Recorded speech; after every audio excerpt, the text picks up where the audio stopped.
Blood stained her thoughts, though her hands were only slick with cold sweat. Clara sat in the sterile corridors of New York Presbyterian, waiting for her 7-year-old son to take his final breath. Then a stranger, with eyes like shattered ice, approached the weeping mother and whispered, "I'll save him." Fluorescent lights hummed above, casting a sickly, jaundiced glow over the pediatric intensive care unit. Clara Mitchell sat motionless in the plastic waiting room chair, a crumpled tissue disintegrating between her trembling fingers. Beyond the heavy glass doors of room 412, her entire world was tethered to a symphony of beeping machines. Her son Toby was losing his brutal 2-year war against a rare, aggressive strain of acute lymphoblastic leukemia. Dr. Richard Garrison, a leading pediatric oncologist, whose name was revered across Manhattan's medical elite, had delivered the crushing blow just 20 minutes prior. He had walked out of Toby's room, his usually stoic face etched with profound defeat. He had taken Clara's hands, his skin feeling like sandpaper, and uttered the words that effectively ended her life. "His organs are shutting down, Clara." The experimental trial at Sloan Kettering. It didn't work. We've exhausted every protocol. It's a matter of hours now. I am so incredibly sorry. Hours. Her little boy, who loved building intricate Lego cities and dreamed of being an astronaut, had been reduced to a countdown of hours.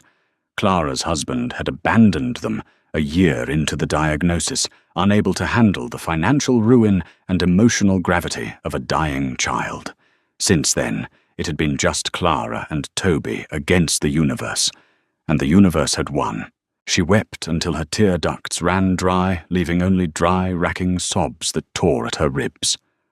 The hospital waiting room was eerily quiet, save for the muffled announcements over the PA system and the squeak of nurses' rubber-soled shoes on the linoleum. Clara leaned her head against the cold cinder-block wall, closing her eyes silently, begging a god she hadn't spoken to in years to take her instead. Footsteps echoed down the corridor.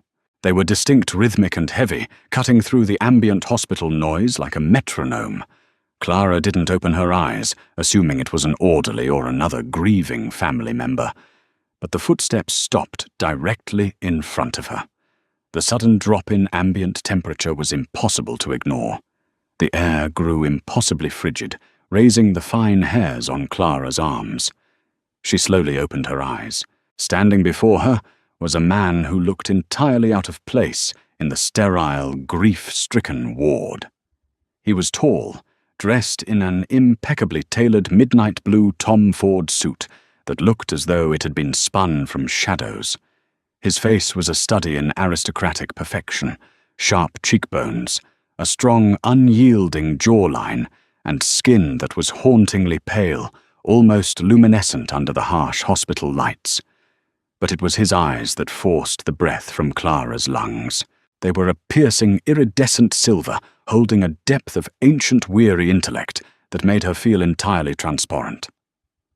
"Clara Mitchell." He spoke, his voice, a rich, velvety baritone that seemed to vibrate in the very marrow of her bones. It held a faint, untraceable European accent. Clara blinked, her protective maternal instincts slicing through her grief. "Do I know you? Are you a specialist from Dr. Garrison's team?" The man offered a small, humorless smile. "I am not a doctor. Medicine, for all its noble intentions, is bound by the fragile limitations of human biology. I am unbound by such things. My name is Dominic Ashford." Clara frowned, her confusion warring with her exhaustion. "Then why are you here, if you're from the billing department or a debt collector? I swear to God." "I am here," Dominic interrupted gently, his silver eyes locking onto hers, "because I heard a mother's soul shattering from 3 miles away, and because I have a proposition for you." He turned his gaze toward the glass window of room 412, where Toby lay pale and frail amid a web of tubes. "Your son is dying. The leukemia has infiltrated his central nervous system. His liver is failing. His heart will stop before the sun rises." Clara leapt to her feet, anger flushing her pale cheeks. "How dare you? How do you know that? Who gave you access to his medical files?" "No one," Dominic replied softly. "I can hear his heart struggling. I can smell the necrosis in his blood. The doctors are waiting for him to die. I, however, am offering him life. True life. Boundless and absolute." Clara stared at him, convinced she was hallucinating from sleep deprivation. "You're insane. Security." She tried to yell, but her voice emerged as a cracked whisper. Dominic took a step closer. The sheer magnetic force of his presence seemed to suffocate the air around them. "Clara, look at me." She did entirely against her own will. "I have walked this earth for 8 centuries. Dominic stated the weight of his words, crashing over her with terrifying sincerity. "I possess wealth that eclipses nations' power, that commands kings, and blood that can mend any mortal affliction. I am the sovereign of a society that exists beneath the veil of your reality. And I am telling you right now as a mother, watching her universe collapse, I'll save him. I will eradicate the disease from his veins within the hour." Clara's heart hammered against her ribs. It was madness, pure, unadulterated madness. Yet as she looked into his silver eyes, she saw no deception. She saw a terrifying, abyssal truth. "Why?" She choked out a fresh wave of tears spilling over her lashes. "Why would you do that? What do you want from me?" "Everything," Dominic said simply. "I save his life, and you forfeit yours to me. Not in death, Clara.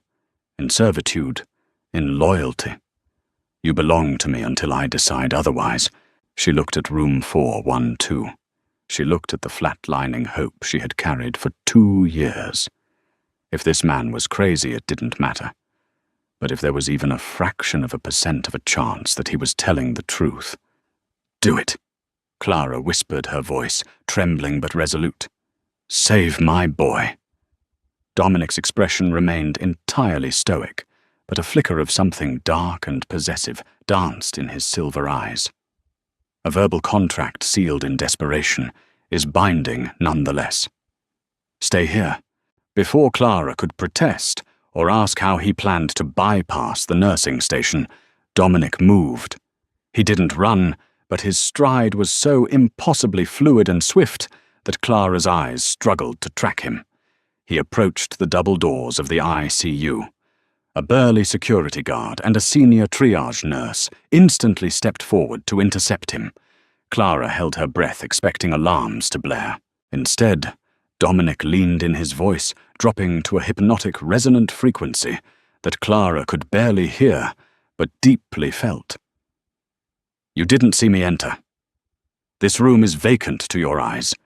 You will ignore all alarms from room 412 until I depart."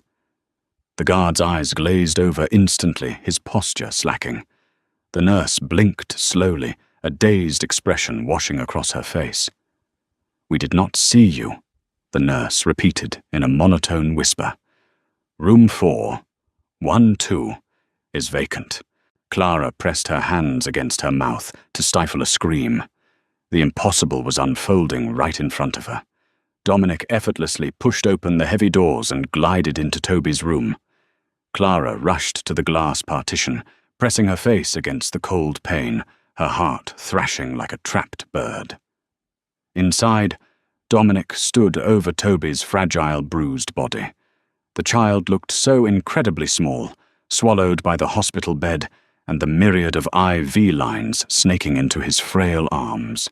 The heart monitor beeped with a slow, agonizing sluggishness, each pulse sounding like it might be the last.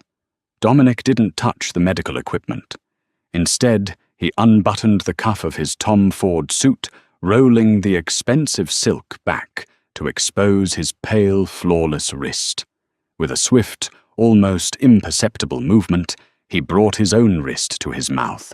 Clara gasped as she saw a flash of elongated, razor-sharp incisors pierce his own flesh. Blood welled from Dominic's wrist, but it was not normal blood. It was a rich crimson fluid that seemed to shimmer with a faint internal luminescence. It didn't drip. It flowed with a strange viscosity. Dominic leaned over Toby, gently parting the boy's dry, cracked lips with 2 fingers. He held his bleeding wrist over the child's mouth, allowing exactly 3 heavy, glowing drops of his blood to fall past Toby's lips. The reaction was instantaneous and violently terrifying. Toby's spine arched completely off the mattress. His eyes flew open, but the irises were rolled back, showing only the whites. The heart monitor beside the bed erupted into a frantic, high-pitched alarm, the green line spiking erratically as Toby's body convulsed. "No!" Clara shrieked, slamming her fists against the glass, abandoning the command to stay put. She threw open the door and threw herself into the room, lunging for her son. "What did you do to him? You're killing him." Dominic intercepted her with effortless grace, catching her flailing arms with one hand. His grip was like a steel vice, immovable, but careful not to break her bones. "Watch," he commanded, his voice echoing with absolute authority. Clara stopped fighting, her tear-filled eyes darting to her son.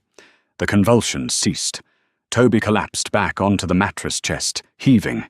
And then the impossible happened. The bruised purple bags under Toby's eyes began to fade, melting into his skin like watercolor washing away. The sickly jaundiced yellow of his complexion flushed with a sudden vibrant rush of pink.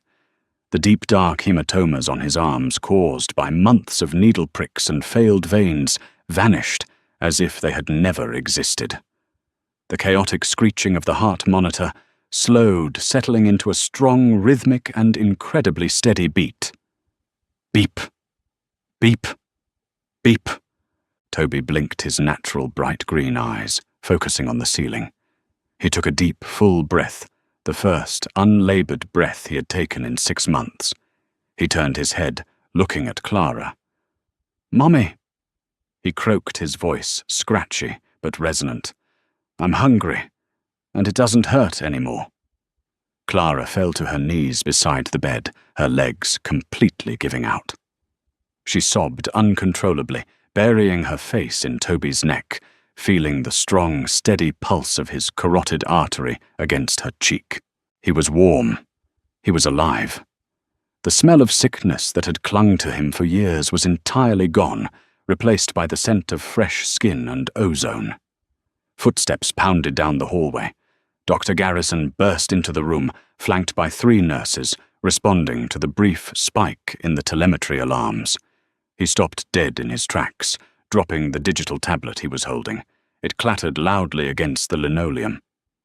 "Toby," Dr. Garrison whispered, his face draining of all color. He rushed to the bedside, frantically checking the monitors, then shining a penlight into Toby's responsive pupils. He checked the boy's liver margins, his lymph nodes. "This is medically impossible. The organ failure is reversing. His vitals are... they're perfect." Clara looked up through her tears, searching the room. She wanted to thank the stranger, to grovel at his feet, to ask him what she was supposed to do now. But the room was empty. Dominic Ashford had vanished like smoke in the wind, leaving no trace of his presence, except for the faint, lingering scent of winter air and old iron. 2 days later, New York Presbyterian released Toby Mitchell with a clean bill of health. The oncology department dubbed it a spontaneous, miraculous remission, a case study that would be written about in medical journals for decades. Clara nodded, smiled for the cameras, and packed her son's bags, playing the part of the relieved Blessed Mother. But every time she looked at her own reflection in the hospital mirror, she remembered the cold promise of silver eyes. She knew her son was alive, but she also knew that her life was no longer her own. She was merely waiting for the Vampire King to come and collect his debt. 6 months bled into an agonizing purgatory of waiting.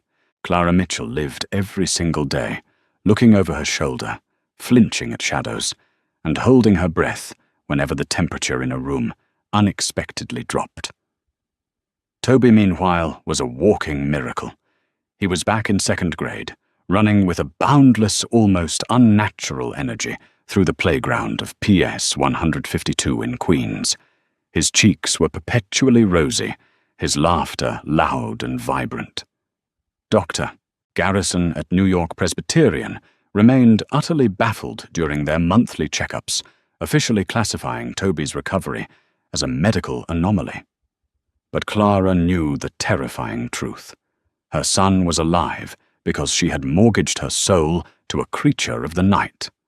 Autumn draped New York City in hues of bruised amber and dying gold. Clara was standing in her cramped kitchen, aggressively scrubbing a frying pan, trying to drown out her chronic anxiety. Toby was in the living room effortlessly completing a 1,000-piece puzzle with a speed that secretly unnerved her. Ever since that night in the pediatric ward, Toby was different. He was stronger, faster, and his eyesight was sharp enough to read a billboard from a mile away. The glowing drops of Dominic Ashford's blood had not just cured the boy's leukemia, they had fundamentally altered his DNA. A sharp, authoritative knock at the apartment door shattered the domestic quiet. Clara dropped the sponge, her heart seizing in her chest. She wiped her damp hands on her jeans and slowly walked to the door, peering through the peephole. A tall woman in a sleek, charcoal-grey trench coat stood in the dimly lit hallway. She possessed the same terrifying, predatory stillness that Clara remembered from the hospital. Clara unbolted the door, keeping the chain engaged. "Yes." "Clara Mitchell." The woman said, her voice smooth and devoid of human warmth. "My name is Genevieve. I am an associate of Mr. Ashford. Your grace period has officially concluded. He requires your presence immediately." Genevieve slipped a heavy, wax-sealed black envelope through the crack of the door. Clara's trembling fingers caught it. "There is a car waiting downstairs." Genevieve continued, her dark eyes flashing with a sudden unnatural luminescence. "Bring the boy. It is no longer safe for either of you here." Panic surged through Clara's veins. "Wait, what do you mean it's not safe? We had a deal, my life for his. Toby is supposed to be left out of this. The parameters of your reality have shifted, Mrs. Mitchell. I strongly suggest you do not keep the king waiting." With that, Genevieve turned and vanished down the corridor with a speed that made Clara dizzy. 30 minutes later, Clara and a highly confused Toby were sitting in the cavernous, leather-scented back seat of a bulletproof Maybach. The vehicle glided silently through the rain-slicked streets of Manhattan, finally pulling into the private, subterranean garage of the Pierre, a lavish hotel overlooking Central Park. Two silent men in tailored suits escorted them up a private elevator that bypassed the lobby, entirely depositing them directly into the penthouse suite. The penthouse was a sprawling masterpiece of dark mahogany velvet drapery and priceless antiquities. Wall-to-ceiling windows offered a panoramic view of the glittering city skyline, and standing by the glass, holding a crystal tumbler of amber liquid, was Dominic Ashford. He turned as they entered. The air in the room instantly grew heavy, thick with the crushing weight of his absolute authority. His silver eyes locked onto Clara, and a shiver of pure adrenaline, part terror, part undeniable twisted attraction, raced down her spine. "Welcome to my world, Clara," Dominic murmured, setting his glass on a marble side table. He crouched down, bringing himself to eye level with Toby. "And you little warrior, you have grown strong." Toby didn't cower. Instead, he tilted his head, studying the immortal. "I know you. You were in my hospital room. You gave me something warm to drink." "I gave you life," Dominic corrected softly. "Go into the next room. There is a grand piano and a television the size of this wall. Genevieve will bring you anything you desire." Once Toby was safely out of earshot, Clara rounded on the vampire.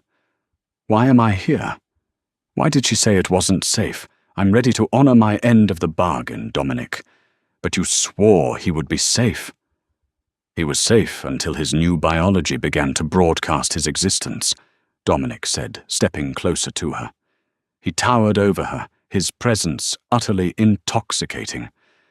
"When I fed him my blood, I did not just heal his cancer. I am the sovereign of the northern hemispheres. My blood is ancient, potent, and highly coveted. I essentially turned your human son into a beacon. He possesses half a drop of the royal bloodline in his veins now, and my enemies have smelled it." Clara staggered back, the breath knocked from her lungs. "Enemies. There is a faction in Europe." Dominic explained, his jaw clenching with barely contained fury.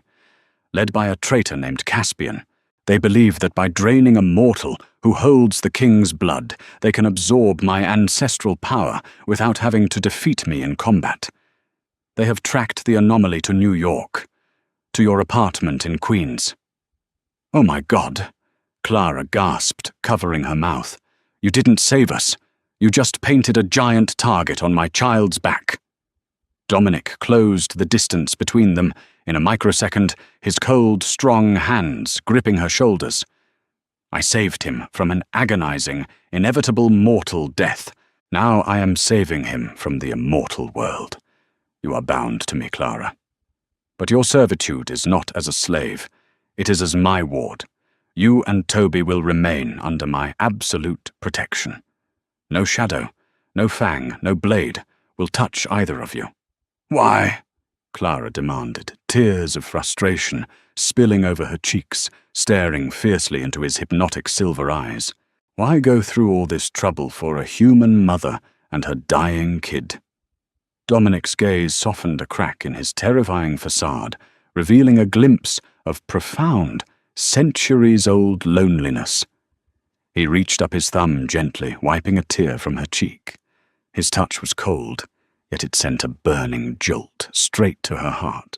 "Because," Dominic whispered, his voice dropping to a gravelly purr, 800 years ago, a woman with your exact face and your exact fiery spirit was ripped from my arms by the very disease I saved your son from. I could not save her then. I refused to let history claim you now." The revelation hit Clara like a physical blow. She stared at Dominic, her mind racing to process the sheer magnitude of his words. Reincarnation, a cruel trick of genetics. Whatever the explanation, the raw, bleeding vulnerability in the Vampire King's silver eyes was undeniably real. He hadn't just saved Toby out of some twisted desire for a mortal servant. He had saved them out of grief. "I am not her," Clara stammered, stepping back, her pulse hammering wildly against her throat. "I'm Clara Mitchell. I'm a single mother, a former freelance graphic designer, and I have thousands of dollars in medical debt. I don't belong in a gothic tragedy, Dominic." "You belong where you are protected," Dominic countered, smoothly dropping his hand. His demeanor shifted back to the cold, calculating monarch in an instant. "Caspian's assassins are ruthless. They do not care about your modern struggles or your debt. They only care about the power humming in your son's veins. From this moment forward, you will not leave this penthouse without an escort. You will sever ties with your human life." "I can't just disappear," Clara argued, maternal panic flaring. "What about Toby's school, his friends? I have already arranged a private tutor, a vampire scholar who specializes in adapting mortals to our society," Dominic stated, turning his back to pour another drink. "Your apartment has been emptied, your lease terminated. On paper, Clara Mitchell and her son have relocated to Switzerland for experimental treatments. The human world will forget you easily. You have no right to erase my life," Clara yelled, her anger finally eclipsing her fear. She grabbed the nearest object, a heavy antique silver paperweight, and hurled it at his back. Dominic didn't even turn around. He simply reached his left hand behind his head and caught the silver paperweight mid-air. He squeezed his fist, and the solid metal crumpled like tin foil before dropping to the Persian rug. He turned slowly, his eyes flashing a dangerous, blinding white. "I have every right," he growled, the temperature in the room plummeting to freezing. "I bought your life in that hospital room, and if you wish to keep breathing, you will obey." Before Clara could formulate a defiant response, the floor-to-ceiling glass windows of the penthouse exploded inward. A shower of deadly, jagged glass rained down upon the room.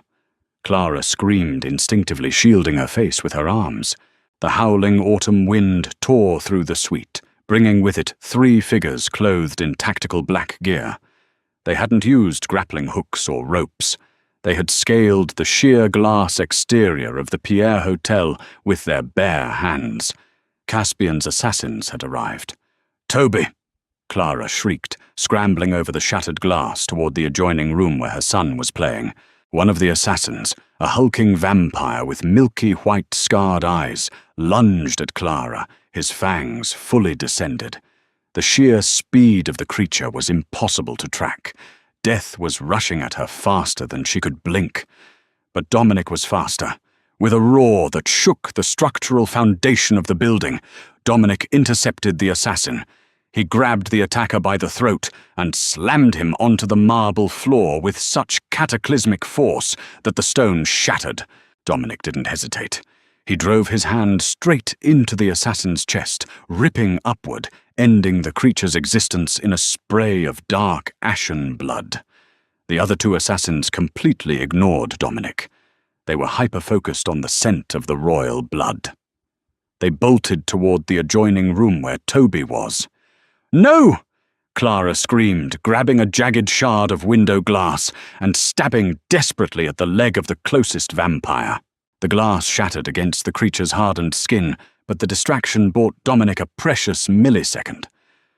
Dominic materialized in the doorway, blocking the path to Toby. His impeccably tailored suit was ruined, stained with ash and blood, and his face had transformed.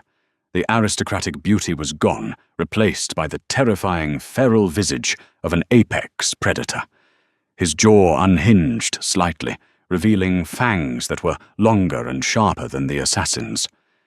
"He is under my protection," Dominic bellowed, his voice echoing with ancient commanding magic. He moved like a blur of violence. He caught the first assassin by the jaw, twisting violently, until a sickening snap echoed through the suite. The vampire crumbled to dust instantly. The final assassin, realizing the mission was doomed, tried to dive back out the shattered window. Dominic grabbed him by the tactical vest, hauled him backward, and drove a broken wooden chair leg straight through his heart.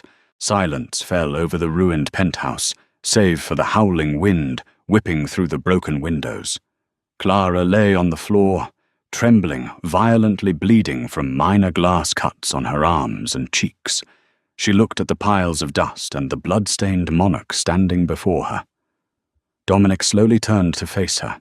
His feral features smoothed out the monstrous facade, retreating until he was once again the impossibly handsome billionaire who had offered her a miracle. He walked over to Clara, kneeling amidst the shattered glass. He ignored the ruin of his home and focused entirely on her. He took her trembling, bleeding hands into his cold, soothing ones. "Are you hurt?" he asked, his voice trembling with an emotion that sounded dangerously close to fear. "I'm okay," Clara whispered, staring at him in utter shock. "You saved us again." Dominic looked deep into her eyes, his silver gaze burning with an intensity that made Clara's heart flutter wildly. "I will burn this entire city to ash before I let anything harm you or the boy. You asked what your role is in my world, Clara. You are not a servant. You are not a prisoner." He gently lifted her chin, forcing her to look at him as he delivered the words that would seal her fate forever. "You are to be my queen, and together We are going to war. The contract was signed in blood, but Clara's fight for survival has only just begun. Now thrust into a deadly supernatural war, she must embrace her new role as the vampire queen to protect her son. If this intense, action-packed twist left you breathless, smash that like button and drop a comment below on what you think Clara will do next. Don't forget to share with your friends and subscribe to the channel for more dark, thrilling romance stories.